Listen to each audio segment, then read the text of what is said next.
Opa, pessoal, tudo certo? Sexta de 3 no ar para análises, palpites e prognóstico dos jogos teremos hoje no dia 22/12/2024, caminhando aí para a reta final desse ano de 2024, aqui com 3 jogos interessantes para a gente analisar, sempre se baseando em números e estatísticas, é assim que a gente trabalha no Sexta de Trade.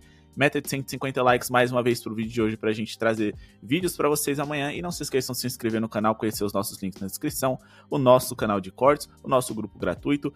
Hoje é o último dia da promoção para quem é do grupo gratuito. Consegui conhecer o nosso grupo VIP, o melhor preço do mercado, o grupo VIP mais barato e mais completo do mundo, por apenas R$30 no primeiro mês. Aproveitem e garantam todos os nossos guias, palpites diários, dicas exclusivas, melhores zebras, vencedores da noite e também os melhores jogos over, under e mais perigosos para vocês ficarem de fora. Lembrando que tem também a nossa lista lá das melhores apostas para se fazer consistentemente nessa temporada. São com elas que a gente vem sendo extremamente lucrativos nessa temporada aí, trabalhando com pré-jogo. A gente tem ali os melhores times para se explorar, as melhores estratégias para você usar com constância e muito mais, beleza? Link também na Betwinner, bônus de até 100% para vocês fazerem a sua fezinha aí em diversos esportes, uma das melhores casas de apostas para se trabalhar com basquete. Mas chega de enrolação, bora começar com Kings e Pacers. Pessoal, para essa partida aqui nós temos o Sacramento Kings jogando em casa, eles são favoritos sim, a gente tá falando de dois times que são irregulares, mas o Indiana Pacers joga na conferência mais fraca, então ser irregular dentro da Conferência Leste é um sinal de alerta um pouco maior para você entender que você tem problemas a serem resolvidos. Claro, o Sacramento Kings não é uma equipe extremamente confiável, mas eu me atrevo a dizer que eles têm os 3 melhores jogadores em quadra hoje, com De'Aaron Fox, Sabonis e DeMar DeRozan. Acho que o Tyrese Haliburton e o Siakam vêm logo em seguida, mas são jogadores que, seja nessa temporada ou num contexto geral, não têm a qualidade que esses 3 jogadores do Sacramento Kings têm. Eu também acredito que o Sacramento Kings em algum momento teve um equilíbrio melhor.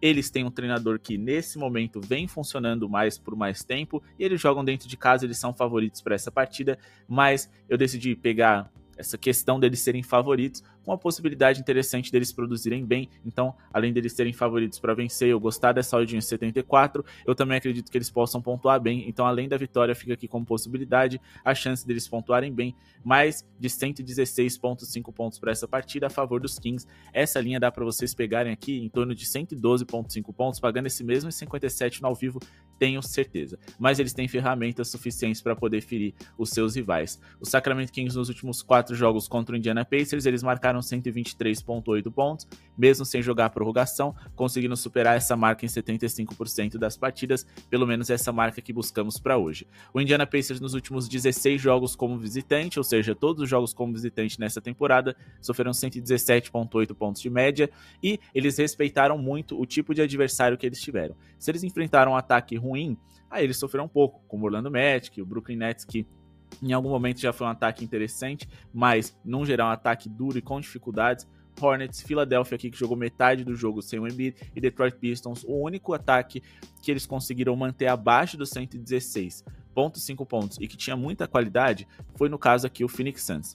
Mas de resto, eles sofreram bastante, tá? Sofreram uma média suficiente aí pra gente poder superar hoje. Um dos pontos positivos que pode levar a gente a conseguir esse over é o fato de que o Sacramento Kings é o 7º time com mais pontos por jogo em jogadas de mano a mano. Eles também têm um 4º melhor aproveitamento em jogadas desse tipo, e se a gente for pegar defensivamente, a equipe do Indiana Pacers tem o 5º pior aproveitamento em defesa de jogadas de mano a mano em toda a NBA.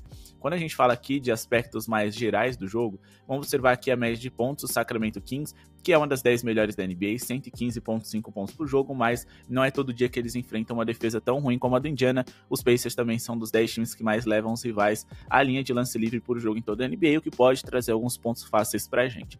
O Indiana Pacers é uma das 10 piores defesas da NBA, e em relação a ritmo, eles são um dos 6 times mais rápidos da NBA. Com velocidade, a gente tem muitas posses de bola por minuto. Um time que gasta pouco relógio acaba devolvendo rápido a bola para o seu adversário, conseguir pontuar bem, e mesmo à noite não tão eficiente, para que eles tenham posse de bola suficiente para conseguirem trabalhar aí numa noite bem pontuada. Os Kings, acima de tudo, vem se destacando por conta do seu ataque, é o 7º melhor da NBA por 100 posses de bola. Sua defesa não é das mais especiais, então eles sabem que eles precisam pontuar bem se eles quiserem vencer o jogo. Outro fator interessante é que o Indiana Pacers tem um dos 10 piores aproveitamentos em rebotes defensivos. Com isso, a equipe do Sacramento Kings, né, pode conseguir alguns pontos de segunda chance, corrigindo alguns arremessos errados. Em relação a essa questão do Indiana ter um aproveitamento ruim em defesa de mano a mano, isso permite que a gente trabalhe com jogadores que tenham mano a mano de alto nível do lado dos Kings. Claro, acaba sobrando ali para De'Aaron Fox, para DeMar DeRozan poderem ferir essa franquia. Só que tem um problema. Quanto mais para frente os jogadores que têm um bom mano a mano jogam, melhor é para você investir contra o Indiana Pacers. No caso, eu sempre priorizo aqui jogadores que jogam na posição de power forward. Um Giannis Antetokounmpo, por exemplo, um Brandon Ingram, um Jason Tatum, por exemplo, já que o Indiana Pacers é o segundo time mais vazado para jogadores dessa posição. Como nós não temos, vamos trabalhar aqui de forma mais coletiva para que eles consigam produzir bem. Agora vamos falar aqui a respeito de Raptors e Rockets, mas não sem antes, pessoal, lembrar vocês que a gente está com a meta de 20 mil inscritos aqui no YouTube. Então se inscreve no canal, ativa o sininho para não perder nada dos nossos vídeos, e mesmo que vocês concordem ou discordem das nossas opiniões, é sempre importante ter uma segunda opinião para balizar de vocês, sempre ficar ciente desses números e estatísticas, porque no médio e longo prazo ele acaba dando certo. Nosso grupo VIP está aqui do lado para vocês chamarem no contato, e nosso Instagram @cestadtrade, durante a semana também tem conteúdo exclusivo, fiquem de olho lá. Vamos falar aqui de Raptors e Rockets. Nós temos o Toronto jogando como mandante, eles que venceram 7 e perderam 21 jogos. Os Rockets são um dos times mais interessantes que a gente tem ali na Conferência Oeste. Os Raptors são o penúltimo colocado da Conferência Leste, a conferência mais fraca da liga, enquanto que o Houston é o terceiro colocado da conferência mais forte da NBA. Eles vêm muito bem nessa temporada e cada vez mais maduros. Os seus jogadores vêm jogando muito bem, principalmente seus jovens que têm muito a evoluir ainda, o Sengun e o Jalen Green.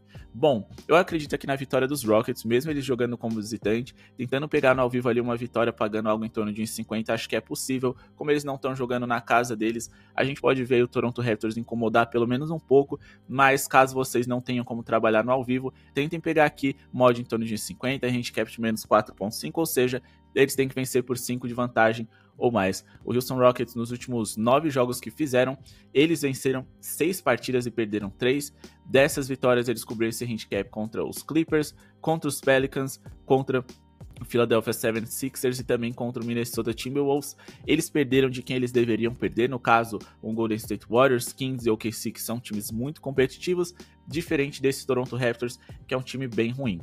Nos últimos 9 jogos dos Raptors, para trazer o mesmo paralelo, eles venceram 2 e perderam 7. Perderam os últimos 6 jogos consecutivos, perderam por essa vantagem larga que a gente espera que o Houston vença para o Miami Heat, para o New York Knicks, para o Dallas Mavericks, para o Oklahoma City Thunders e também para o Brooklyn Nets, só não perderam por uma larga vantagem contra o Chicago Bulls. Nessa vitória aqui contra o Miami Heat, também perderam por 10 de diferença, o que seria suficiente para cobrir esse handicap, mas vamos colocar os dois times frente a frente. O Houston Rockets é um ataque mediano, tá? O 14º melhor da NBA, mas o Toronto Raptors é um ataque que está entre os 10 menos eficientes. Defensivamente, o Houston Rockets é a segunda melhor defesa e o Toronto Raptors é uma das 10 piores. O net rating, que é o saldo tirado a cada 100 posses de bola de quanto você produz no ataque, menos quanto você produz na defesa, o do Houston é o 6º melhor, 6,6 positivo, enquanto que o do Toronto Raptors é o 23º, menos 4,7 pontos negativos a cada 100 posses de bola. Aproveitamento em rebotes é algo no qual o Toronto Raptors se destaca, mas ainda assim o Houston é o melhor da NBA, vantagem para eles também. Vamos aqui nas linhas tradicionais para poder ver em relação à média de pontos e também bola de 3. Nós estamos falando aqui de um Toronto Raptors que tem uma média de pontos interessante, tá? Mas a gente tem que lembrar que a média de pontos não é um número ali tão interessante para a gente analisar, no sentido de que o Toronto é um time muito rápido, então eles têm mais posses de bola por minuto do que o Houston Rockets. Eles arremessam mais, em média, assim, do que muitos times, então eles acabam tendo os números inflados, são números falsos. Então é muito importante a gente ficar de olho em aproveitamento. O Houston Rockets, em relação ao aproveitamento nas bolas de 3, não é dos melhores, o Toronto também não, mas o Toronto é levemente superior. Em relação ao índice de turnovers, a gente tem aqui um Toronto Raptors que deve ter algumas dificuldades hoje, eles são dos 10 times que mais cedem turnovers, e cuidar da bola é muito interessante, muito importante para você vencer uma partida. E quando a gente dá uma olhada aqui nas escalações, nós temos aqui o Houston Rockets absolutamente saudável, enquanto que do outro lado, Bruce Brown, Jakob Poeltl e também o Quickley não jogam do lado do Toronto Raptors. Eles ainda podem perder RJ Barrett e Davion Mitchell, jogadores importantes, mas eles contam com o retorno do Scottie Barnes para essa partida. Até por isso eu vou tomar cuidado com o over na pontuação dos Rockets, porque ele é um excelente defensor, mas eu acredito que eles não tenham o que é suficiente para vencer essa partida. Repito, Jogando fora de casa, eles vão ter dificuldades. Dá para pegar a vitória simples pagando em torno de 50 no ao vivo, que vale muito mais a pena. Mas eu acredito sim que o Houston vai se destacar. Para finalizar, vamos falar aqui de Pelicans e Nuggets. O Denver joga fora de casa contra esse que é um dos piores times da NBA em relação a resultados. Mas quando a gente olha para a escalação, é um time que poderia entregar muito mais. A gente está falando de um time que tem Zion e Brandon Ingram, que hoje não jogam, ok. Mas CJ McCollum, DeJounte Murray, Herb Jones e Trey Murphy III são jogadores que poderiam fazer eles produzirem um pouquinho mais, só que tem um problema. Saudáveis ou não, a equipe dos Pelicans sempre sofreram na ausência de um pivô. Eles trouxeram Daniel Theis e o Ives Smith, que é muito jovem, mas o Theis também não tem um alto nível para poder ser um titular de um time que quer brigar por playoff na NBA, principalmente na Conferência Oeste. Então, eles tiveram um erro de planejamento.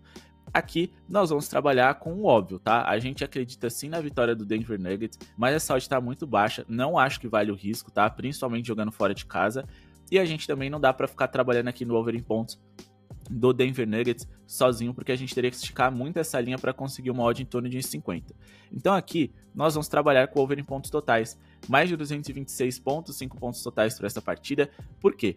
Porque a equipe do Denver Nuggets não vem sendo uma defesa tão segura assim, ou melhor, é um time que tem uma boa média de pontos, a quarta melhor da liga, marcando 119,4 pontos por jogo, mas quando a gente fala aqui das questões avançadas, eles estão jogando no ritmo alto, eles estão resolvendo rápido as suas jogadas, principalmente quando o Westbrook está em quadra. É o quinto maior ritmo da NBA, ou seja, eles são muito eficientes no ataque, nos 10 melhores ataques da NBA, eles têm uma defesa ali mediana, tá? Abaixo da metade da tabela ali, 17ª colocada, mas eles estão jogando um ritmo tão alto que eles estão cedendo muitas posses de bola para os seus rivais.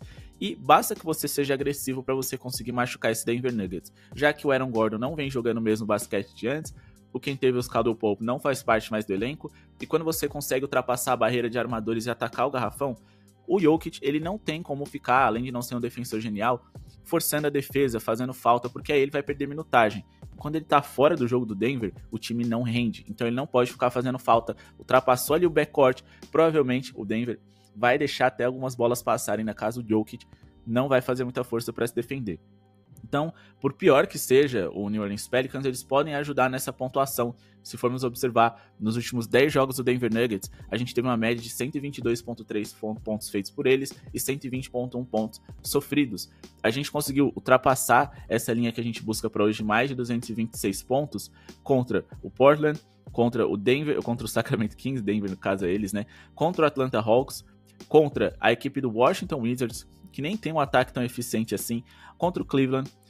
Conseguimos ultrapassar aqui contra o Golden State Warriors, Clippers, New York Knicks. Só não ultrapassou contra o Utah Jazz e contra os Clippers, ou seja, 80% desses jogos ultrapassou.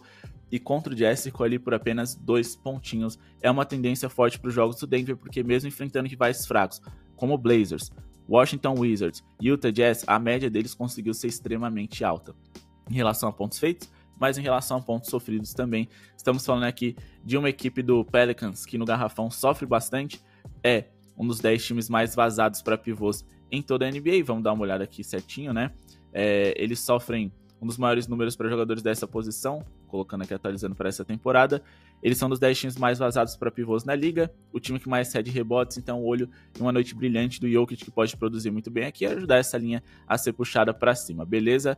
Bom, pessoal, esse é o vídeo de hoje, espero que tenham gostado, não se esqueçam de se inscrever no canal, deixar o like para ajudar o projeto a seguir acontecendo. Muito obrigado pela sua audiência e falou!